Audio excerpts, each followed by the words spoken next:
Hi everybody, it's Louisa at Now You're Cooking, but we're not at Now You're Cooking.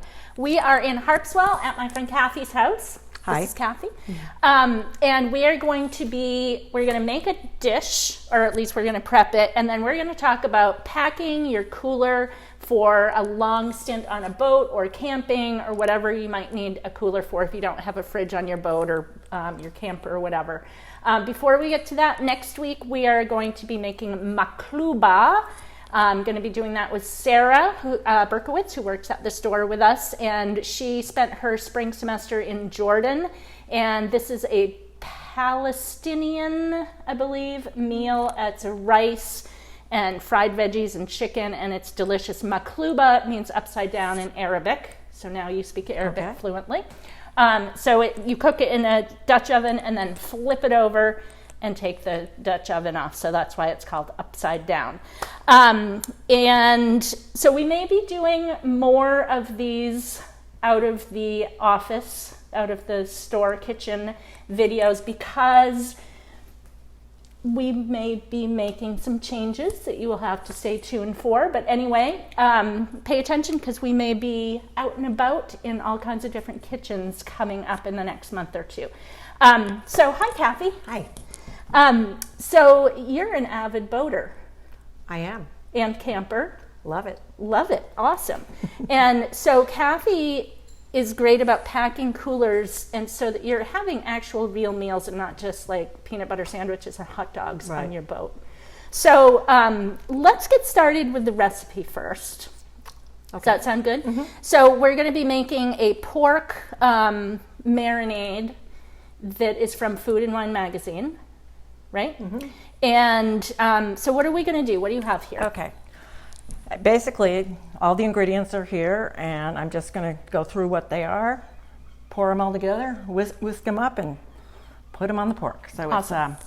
It's 3/4 cup of orange juice. And the recipe will be, it's on our website, and it will be linked to this video in the comments on Facebook as well. Okay.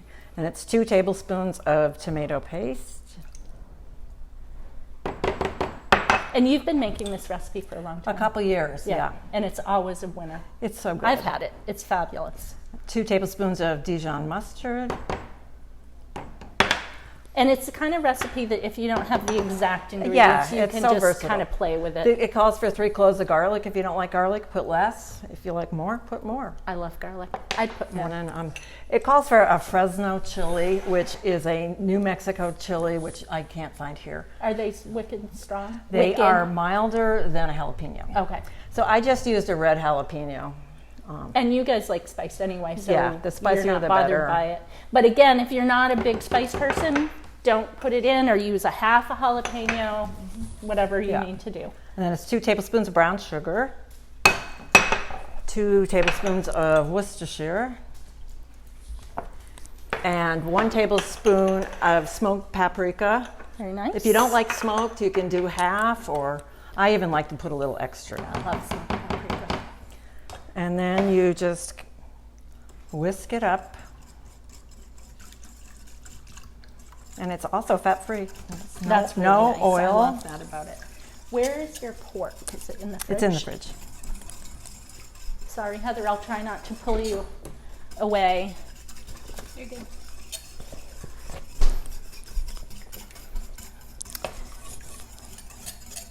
So, because there's nothing in there yet, you could taste that. I can taste it.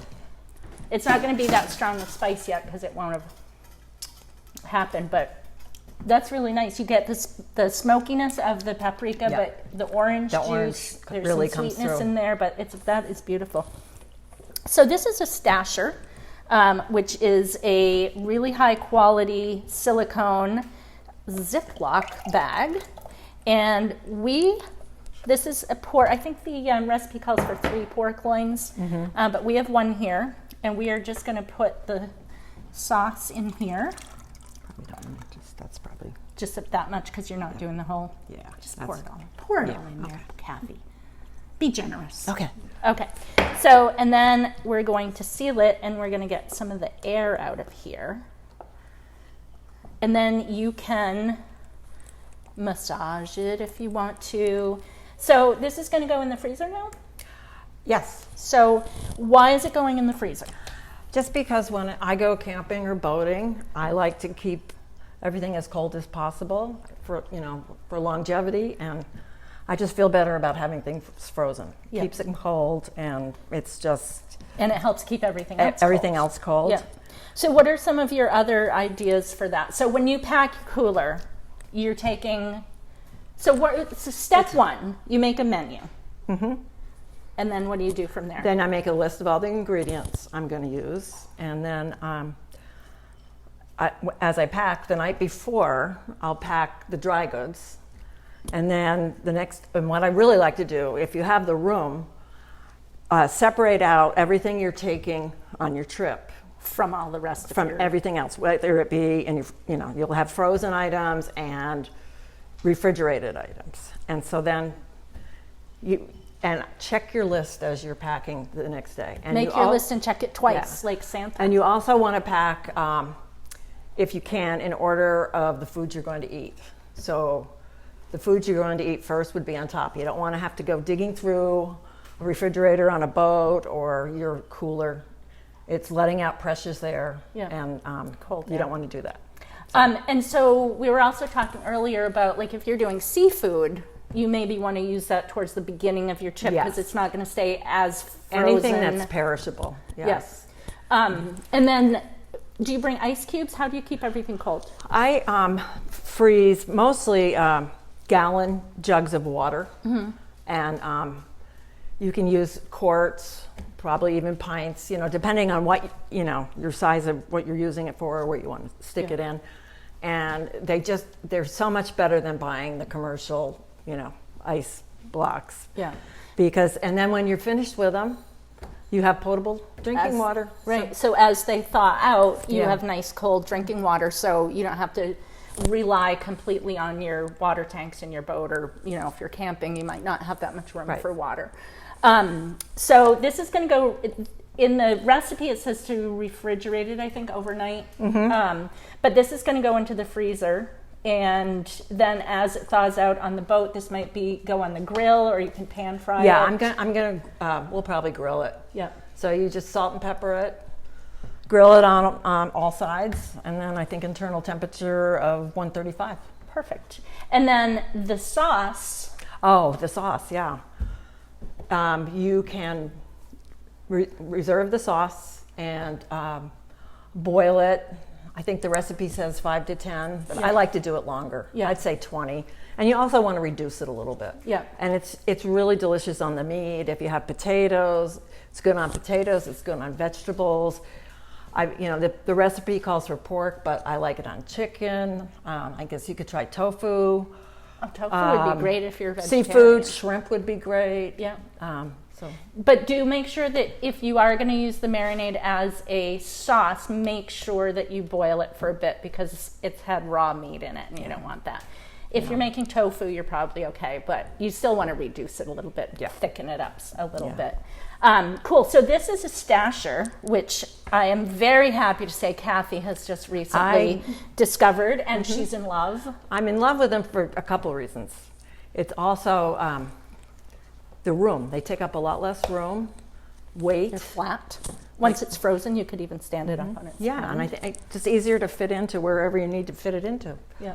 And I really like the fact that they're silicone. They're not plastic. I'm trying to get away from using plastic, which is...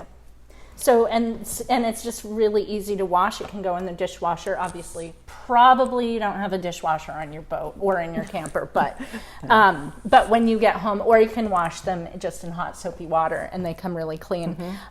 They come in lots of different sizes. So there's like a sandwich size, there's a half sandwich size, there are snack sizes. So, if you're hiking or anything, a little gorp or nuts or something in those is really nice. And this size, of course, we don't have in stock right now, but we also carry the gusseted ones, which sit up, which are really nice if you're making soup. So you could make soup, close this up, freeze it standing up, and then you can fit it in however you want to once it's frozen. Again, soup is another good option. Soup or chili, I would think, because it's going to freeze well, really easy to thaw out. If it's vegetarian, You don't even have to really worry about it sitting in the cooler once it's defrosted, right? So that's another good option. We do also have these guys in lots of different sizes and shapes, but these are going to be heavier. So, I mean, if you need, these are great. Yeah, that's what I'm using now, just because they go from freezer, microwave, but so did the Stashers. Right. So I think I'm going to have to. She's becoming a big I am becoming fan. a big fan. She's a big fan. So anyway, these are nice. I like the square rectangular ones because they're going to fit better in a cooler, but we do have round as well. And then we also have the bees wrap for wrapping up sandwiches or cheese or leftovers without using a lot of plastic wrap. And this is just like a organic cotton. I think they're mostly organic. And it just literally has beeswax on it, so it's kind of sticky, and it smells good. It smells good. And you can wash these. They're good for quite a few uses. They will wear out over time. You want to wash them with tepid water or cool water, but you can use soap on them. You just don't want to. Yeah, you just don't want to scrub them. Because it'll take the wax off. You don't want to take the wax off. And then another thing that you had talked about was making little fruit loaves. I like to take fruit breads, and I freeze those as well. Yep. And, they thaw pretty quickly once you So take them you out. pretty much freeze everything that can be frozen. I know, like it you're not sounds going to freeze crazy. your fruit and vegetables. Yeah. You're not going to freeze cheese, probably, although you could. Some cheeses. Yeah, like if you get grated cheese from the store, you can just put that in the freezer. So your cooler's got frozen meat in the order. So you're out for 7 days. You're going to want to figure out your meal planning. Right. Realizing that you might want to stop, in Stonington or whatever for a meal, or in Rockland and go up to Primo or something like that. But so you have it organized. So your last things you're going to eat are on the bottom. Right. Frozen solid. So you're going to want to do your prep a few days ahead. Yeah. Right. But you can take all kinds of things. And you were saying pasta and potatoes. I cook the pasta al dente, and same with potatoes. I just put them in the microwave, and then later, just olive oil, salt, and pepper on the grill. Yeah, and perfect. And it's nice with the pasta because you're not wasting the water. It's hot if you're in a boat or a camper. It's really hot and steamy. All that steam. And it's just, I'm all about saving time and enjoying nature, the campfire, sitting on the boat at sunset. It's just all about saving time and eating well. Yeah, and eating well, and that's the key here, I think. You can take hot dogs, or you can take, Kraft mac and cheese and whip that all up really quickly and easily. But these are like gourmet meals, but they're already done. So you're not doing all the prep and doing all the cooking while you're, like you said, enjoying nature and stuff. And with the pasta, if you're doing pasta sauce, you're heating up the sauce and just put your heated pasta right in there. your pre-cooked pasta right in the sauce. Yeah, you can do that, or if you have a microwave on your boat, yeah, you can do it that way too. You can, yeah. Awesome. And as I said, the potatoes we like to grill. We grill a lot. Yeah. And those wouldn't be frozen per se. Those would just be refrigerated. No, just refrigerated. Yeah. So lots of fresh fruit and vegetables, so you can have your salads and breakfast stuff. You often make granola. I do. Yeah, and if you look at our archives, you'll see that Mike made a really awesome granola. And I think Heather's going to repost that recipe, because that's another thing that can go in a big stasher, and it can go in a cupboard. It doesn't have to be refrigerated. I even freeze my granola. You freeze the granola. Not because of that, just because I think it tastes better. It does for some reason. Yeah. So granola and yogurt and fresh fruit, and eggs. Eggs are easy. Don't freeze them. But eggs are easy, and toast or bacon or whatever, if you have a way to toast your toast. And we like bagels and goat cheese with sliced tomato. It's delicious for breakfast. Yeah, so good. Yeah, I'm getting hungry. I want to go boating. Not right now though, because it's starting to rain. It's starting to rain, and we're supposed to get hail. Anything else that we're forgetting? Just being organized really sounds like the name of the game. And you don't want to forget anything. That's why I really like, and believe me, I've done it many times. When you're out in the middle of nowhere, you can't just pick up the ingredients. Right. So And that's another reason why I like to pre-make a lot of things, because it's all ready to go. Yeah. And that's the same whether you're on a boat or you're in a car and you're camping in the middle of the woods somewhere. Right. Yes, maybe you can get to a store, but it's not going to be just hopping in your car and driving a mile to pick up the milk you forgot or whatever. Right. So the last thing I wanted to talk about, what you have been finding on the boat, is the microfibers are the best for cleaning. Yeah. I really like them. Yep. So we have a selection of those. We also have the Durafresh, which comes from, I think it's Dover Foxcroft or somewhere in Maine, and these are made of a wood pulp that is made into a thread, and then it's woven. So you put this into your washer and wash it before you use it, and it gets really soft. I was going to say, because it's so stiff now. It is, but it softens right up, and these are really cool. And you just use them like a paper towel and just rinse them and use it, rinse it. And they don't last forever because it is a natural fiber. They are 100% biodegradable. But because it's a wood, it comes from wood, they're pretty germ-free, like using a wood cutting board. I mean, you don't want to cut chicken on it and then lick it, of course, but...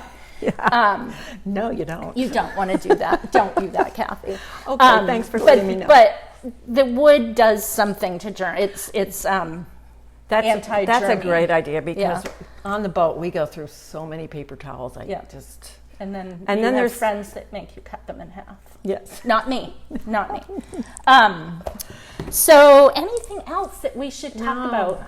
Just get out there and enjoy the summer. Get out there and enjoy it. And if you have your cooler all packed and your car or your boat all packed with everything, and you have checked your list and you've got everything, you can just relax and just enjoy the porpoises and the whales and the bears.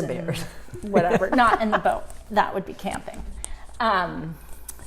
I think that's it. Okay. Does that sound like everything? Sounds good. Kathy, thank you so much. It's been really fun. Thanks for having me. And Kathy and Jake are heading out on their boat in a few days, so we're literally going to pop this into the freezer, and they're going to have it for dinner one night. So next week is Makluba. We will be in the kitchen, as far as I know, at the store next week, but after that, who knows? But we'll give you more information on that. That was just a little carrot I was dangling. And I think that's it. Thank you so much. Thank you. And we will see you next week.